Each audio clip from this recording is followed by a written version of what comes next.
Hey guys, what's going on today? Here it is Fat Matt, and today I bring you guys, just another zombie storyline theory, and I kind of want to make a series, but I don't know, called the zombie storyline for dummies or idiots. I don't know which word do you guys think fits better, because I'm not that educated. Like, I just sound pretty dumb when I speak. Like, I don't know how to explain it. Like, I find it kind of funny, but I do have a pretty nice theory for this Blood of the Dead classified whole premise Ultimus crew cycle that's going on in this game right now. So I'm going to break down this intro cutscene, kind of. I'm just going to show you guys a couple clips, and let's get right into it. So this Richtofen is evil. He's pretty selfish, and he wants to get out of his cycle. Now, I believe that this is post-Revelations Richtofen, and he's trying to go against the universe. He doesn't care if it gets corrupt. He doesn't care about Monty's perfect world. He just wants to escape alive, because Richtofen's always been known to be like a selfish prick, and like the only way he could escape alone is if he breaks a cycle. So I believe that is what he is trying to get this premise crew to do.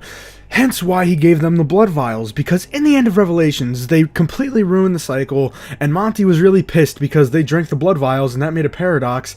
And that means that, they didn't abide by the rules. They did not listen. They did not complete the cycle the way it was supposed to be done. It still said the cycle continues, though, because it was weird, because even though this evil Richtofen planted the blood vials on our premise crew that we follow throughout BO3, just to survive, because this premise crew shouldn't even be in existence. They should be dead, but it is our beloved premise crew that, we went on a huge adventure with in BO3. Like, we're sentimentally attached to these characters, and, they don't want to die. But at some point, I feel like they're going to have to, because at the end of Revelations, they were meant to, but they didn't because of the blood vials, and then Monty sent them to be the premise gods. Okay, so this Richtofen also isn't that nice. He's stuck in his own cycle along with the premise crew, and I believe that he's trying to escape the cycle as well, because, all Richtofens know each other. Like, they probably, dabbed each other up low-key, like, nobody knew.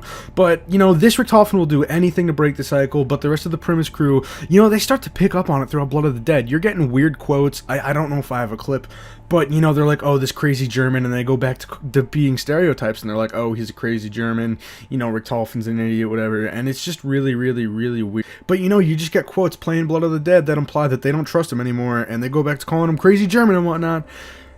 So what do I think will happen at the end of this Blood of the Dead Easter egg? What will this cutscene be? What is the storytelling behind this? Well, first off, let me say that Blood of the Dead is a cycle in and of itself. Our characters go here, they die. That is one cycle in and of itself.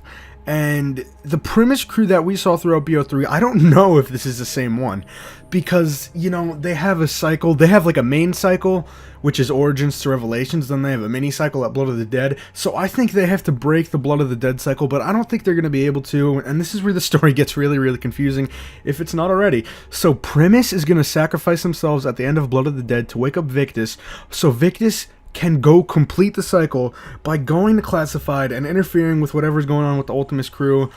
And I think that the Classified main quest is locked as of right now, because they want us to solve Blood of the Dead first. And, I'm not that smart, so I couldn't go that in depth with this theory, but, I think it's fun, I think it's understandable. But, it was inspired by Nixaro's video. If you guys want to go check him out, he's a storyline guru. You're better off watching him than you are watching me. But, I just wanted to give you guys my idiotic rundown of what will happen on Blood of the Dead and Classified. And, there's some loose ends of what I said, so I think Evil Richtofen, I don't know what's going to end up with him. I think he went back, like, it's just so weird, because he's, like, the main Richtofen, and he plants the blood vials on our cycled premise crew so they could break the cycle of Revelations, which Monty is like, no, we're restarting the cycle. But I don't even know if that is the real premise crew that we saw throughout BO3, because there's two cycles, and that doesn't make sense, because they're trapped in Purgatory on Blood of the Dead, so I guess they're in a small cycle and a mini cycle. And the only way to continue the big cycle is to break out of the small cycle. So I feel like they're going to try to escape Blood of the Dead, but I feel like they're not going to be able to. I feel like the achievement, it's a misleading. I think that Victus escapes and Premise doesn't, and that could make the storyline very, very interesting if the Classified Easter egg unlocks after Blood is finished, and, the map opens up a lot more on Classified and whatnot. So if you guys enjoyed today's video, if you could follow along with it, you might have to rewatch it a couple times. But if you guys enjoyed today's video, please leave a like, drop a comment, and subscribe.